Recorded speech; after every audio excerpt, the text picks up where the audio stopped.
น้องหมาชื่ออะไรอ่ะอะไรเขาไม่มีเวลาตอบหมาร้านค้า อันนี้หมาหรือสิงโตหรือราชสีห์ทำไมขนน้องเยอะจังเลย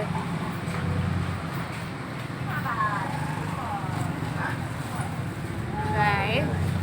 ตาโตบ้างเบ้วอย่ากัดนะจ๊ะถ่ายในระยะใกล้เลยชื่ออะไรก็ไม่รู้ถามก็ไม่บอกยิงนะเราเนี่ยน่ารักอ่ะแอบอุ้มไปบ้านนี่มั้งเนี่ยนะ